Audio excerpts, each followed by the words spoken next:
Այսօր սիրելի հավատացյալ ժողովուրդ, Հայաստանի այս առաքելական Սուրբ Եկեղեցին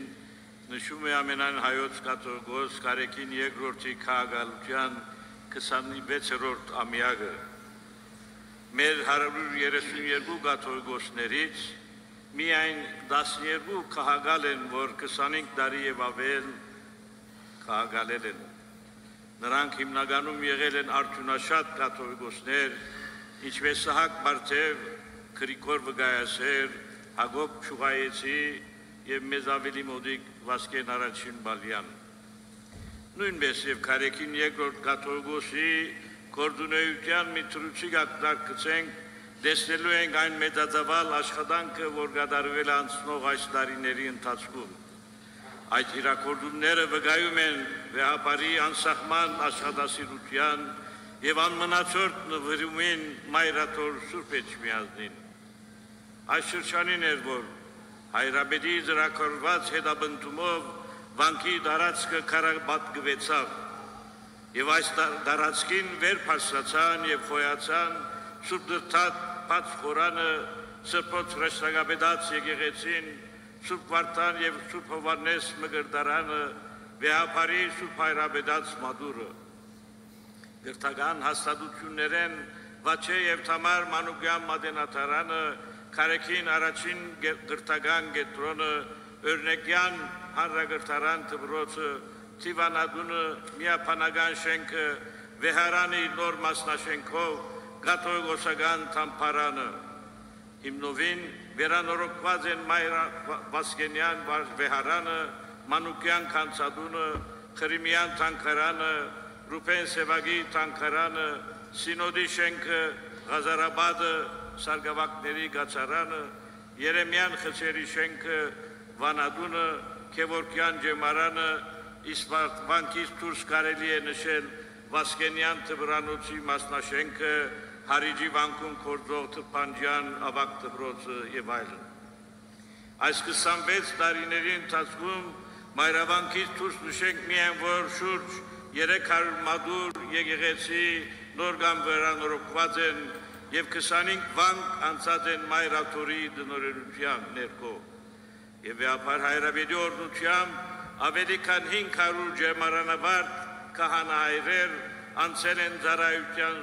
սույն և սփյուռքի զանազան համայնքներում։ Այս բոլորի գլուխգործոց իհարկե ի հիման է Մայր Տաճարի նորոգությունն է, թեև այն շատ ժամանակ խլեց և իքին մեծ նյութական զոհության, սակայն այդ գլուխ բերվեց ՅՈՒՆԵՍԿՕ-ի խիստ օրենքների հետևողությամբ և վեհապար Հայրաբեդի վերահսկողության ներքո։ Ամբողջովին վերանորոգված տաճարը կարող է դիմակրավել բնության տարերքը և ծառայել հայ ժողովրդին քալիք հարյուրամյակներին։ Ամրացված և վայելչակեղ զարդանկարներով նորոգված պատերից լույս է ջարակայթում, դրամատրելով հավատացյալին աղոթքի, լույսի և հոգու խաղաղության։ Վեհապար Հայրաբեդը իր նոր ծրագրեր առաջ տանելու համար ստեղծել է հանձնախմբեր,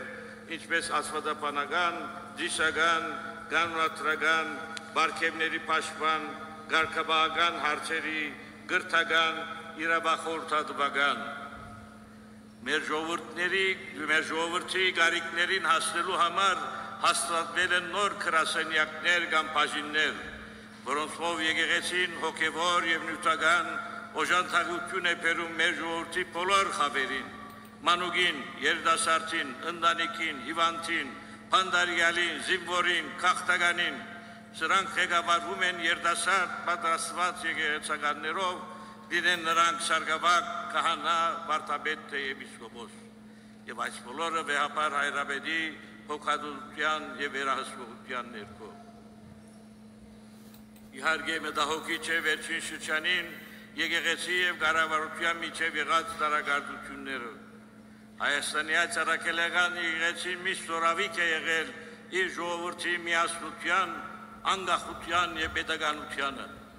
Իր ողջ ունեցած հնարավորություններ, ինչպես այս անցյալին, այսօր էլ զոհել է հայրենիքի համար, սակայն երեք եպիսկոպոսների փանդարկությունը հովանավանքի բռնի գրավումը, քաչալերումը գարկալույս մի եկեղեցականի անօրինական արարություն կատարումը սրանք քայլեր են, որոնք ավելի սրում են իրավիճակը։ Դգարացնել Սուրբ Էջմիածինը նշանակում է դգարացնել հայրենիքը։ Եկեղեցին միշտ հարգել է երկրի օրենքները եւ պատրաստ է ընդունելու իրավական որոշումներ, որոնք արդար եւ օրինական են։ Իհարկե, եկեղեցին ունի ներքին հարցեր, բայց դրանք այս ձևով չեն լուծվի։ Մեր աղոթքը եւ մաղթանքն է, որ պետական այրերը ողջախոհությամբ եւ իմաստությամբ լուծումը գտնեն այս հարցին։ Հանուն ընդհանուր շահերի երկու կողմեր հասնեն մի թրական եզրակացության, ինչ որ օգտակար կլինի եւ Էջմիածին եւ պետականության։ Ժամանակն է բարակտող եւ երկրորդական բաներ մի կողմ տնել։ Պետությունն զբաղվի իր հարցերով, եկեղեցին իր հոգեվոր խնդիրներով, մեկը մյուսին լրացնելով, զորացնելով։ Իխորոտ սրդի այս աղոթքն է մեր միապան եկեղեցականների եւ հավատացյալ ժողովրդին։ Ճիշտ է բնութագրված, որ ամենայն հայոց հայրապետը անց չէ,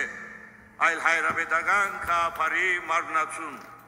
եւ մենք բոլորս միացած խոնարհվում ենք այդ երևույթին առջև։ Վեհապար դեր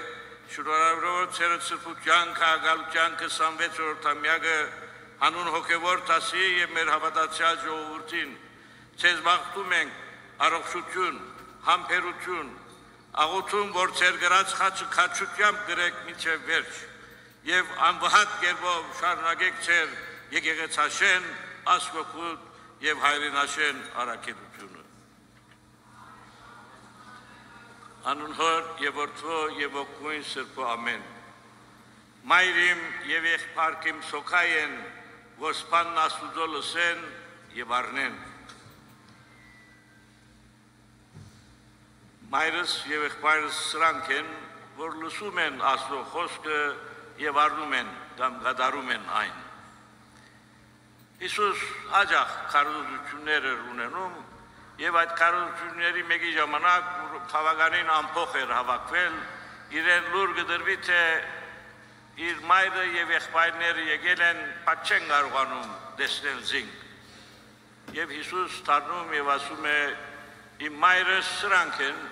որոնք լսում են իմ խոսքը եւ գադարում այն։ Հիսուս իհարկե միշտ հարկանք ունեցել է իր ընտանիքի նկատմամբ եւ մանավանդ իր մոր նկատմամբ։ Գանայի հարսանիքը մի գեղեցիկ օրինակ է, երբ մայրն է խնդրողը, հակառակ որ Հիսուս չէր ուզում այդ գործը անել, բայց գադարեց իր մոր խնդրածը չմերժելու համար։ Եվ դակավին Հիսուս նոր օրինակ տվեց, թե ինչ կնշանակե մայր եւ զավակ լինելը եւ խաչի վրա Հովհաննես Ավետարանիչը, որ ամենաերդասարտն էր, հանձնեց իր մորը, ասավ գին ահա քո զավակը եւ իր աշակերտին ասեց ահա քո մայրը։ Հետևաբար մայր որդի հարաբերությունները ուրեմն ոչ միայն կարող են լինել ֆիզիկական, այլ նաև կարող են լինել հոգևոր իմաստով։ Լսել եւ առնել կամ գադարել։ Շատ մարդիկ լսեցին Հիսուսի քարոզները, քարոզությունը։ Քանիսը այդ լսածից ինչ ենթարկություններ կամ եզրակացությունների հասան եւ ինչ արեցին իրենց լսելով։ Լսելը սովորական մի մարդկային կարողություն է, որով մենք թուրսի ցայներն ենք լսում եւ երբեմն այդ ցայները իմաստավոր են, խոսքեր են դինում, բայց այդ խոսքերը միայն անցնում են մեր ականջների միջոցով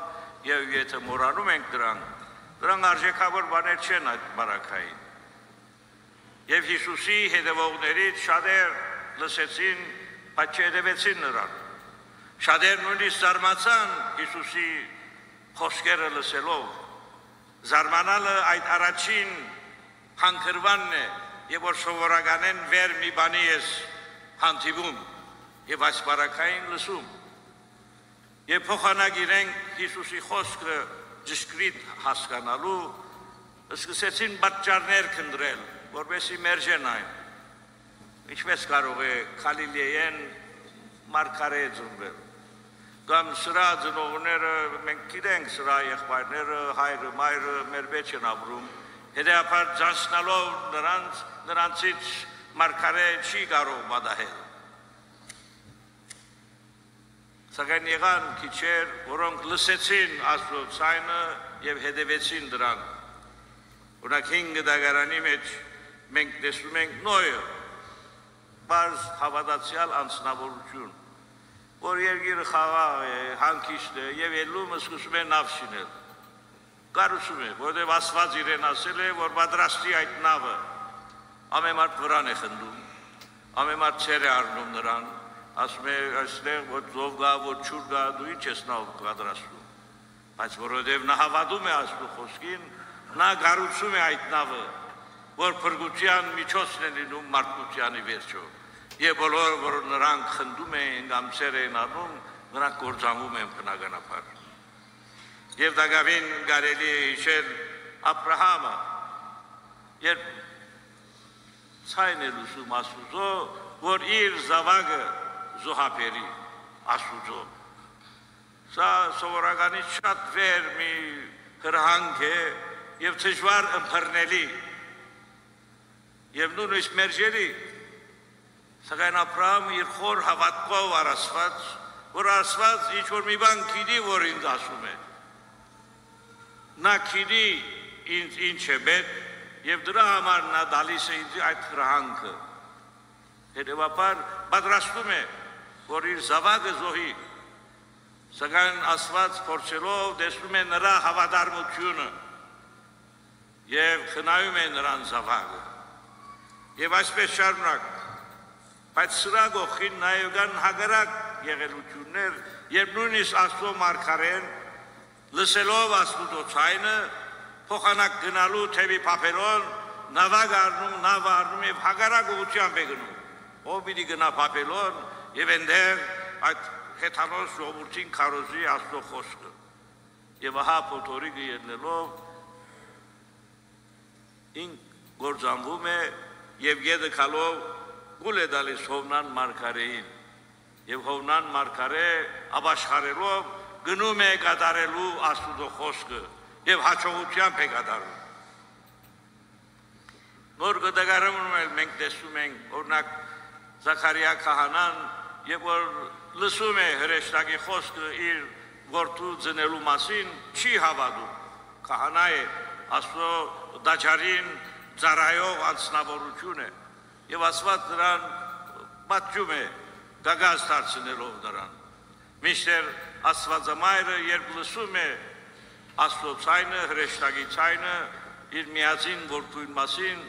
ասում է թող դիրոջ կամքը լինի։ Հետևաբար սիրելիներ, այսօրվա պատկամը այն է, որ եթե մենք լսում ենք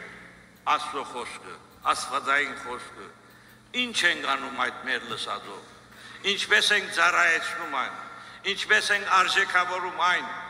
որտեղ առանց այդ խոսքը կորձի վերածելու, առանց այդ կորձը ապրելու, մեր լսելը անիմաստ է բոլորովին։ Եթե մեր քրիստոնեությունը, մեր հայ քրիստոնեությունը մեզ ավելի ազնիվ, գեղեցիկ, լավ մարդ պիտի չդարձնի, այնադեմ մեր հավատքը ցախողած է նշանակում է։ Ժամանակին մենք մեղադրում էինք, երբ որ դարբեր լուծերի տակ էինք, դարբեր սիստեմների տակ էինք, որ մեզ չի թույլատրվում մեր ուզած ցևով ապրել եւ պաշտել մեր հավատքը։ Այս անցնող շուրջ 30 տարիներին մենք ազատ էինք մեր հավատքի տեսակետից։ Եվ ինչ արեցինք։ Այսօրվա հայ ժողովուրդը ավելի հայրենասեր է, այսօրվա հայ ժողովուրդը ավելի բարի է։ Ամենտեղ ամենափոքր բանից մեկը մյուսին թանագով, զենքով սպանելու պատրաստ է։ Գարտե թե թշնամին է դիմացինը։ Մեզի մեր քրիստոնեական հավատքը սովորեցնում է ներել նույնիսկ թշնամին, էլ ուր մնաց որ մեր հարազատին։ Ամեն մի հարազատի մեջ, ամեն մեկ դիմացինի մեջ, դիմացի հայի մեջ Մենք պետք է տեսնենք մեր եղբայրը, մեր քույրը, մեր հայրը, մեր մայրը, մեր հարազատը եւ այնը հարաբերվենք նրա հետ։ Միշտ հագարակն է լինում։ Նշանակում է մեր եկեղեցին, այսինքն մեր ժողովուրդը չի լսում ավետարանի խոսքը, չի ապրում այդ խոսքը։ Իմ մաղթանքս է, որ մեր ժողովուրդը լսի Աստծո խոսքը։ Իմ մաղթանքս է, որ ոչ միայն լսի, ըմբռնի, հասկանա, յուրացնի այդ խոսքը այնքան, որ նաև կարողանա ապրել այդ խոսքը։ Եվ միայն այդ ժամանակ է, որ մեր եկեղեցին, որպես համախմբում, որպես ժողովուրդ, մենք կարող ենք հվարդանալ մեր անցյալով։ Մենք ամեն բարակային ասում ենք 1700 տարվա եւ ավելի եկեղեցի ենք։ Իմ առաջին հարցումս լինում է թիմացինին, քեզ ինչ, դու ինչ ես արել արժանի լինելու համար այդ ավանդության, դու ապրում ես այդ ավանդությունը, դու հետևում ես մեր հայրերի նախանցախնդրությանը, դու բաշխում ես այն Աստծուն, որ քո հայրերն են բաշխել, նախահայրերն են բաշխել։ Եթե դու այդ չես անում, աննադեն դու իրավունք չունես Հայաստանի այս առաքելական եկեղեցու մասին նույնիսկ խոսելու, ուր մնաց դրա մասին արտահայտվելու։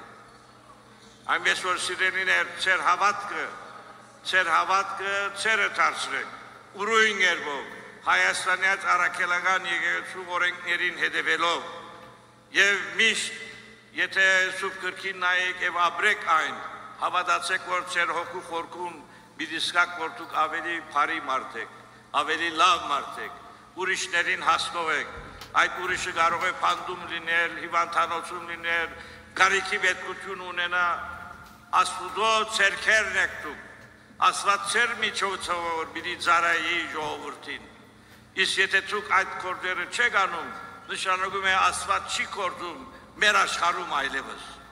Եվ մենք գնալով խավարի մեջ գործարվում ենք։ Այնպես որ եղեք Աստուծո ականջները, եղեք Աստուծո ցերքերը, որովհետեւ լսելով այդ Աստծո խոսքը կատարեք նաև նրա գործը, այժմ եւ միշտ եւ ավիդյանս հավիդենից ամեն։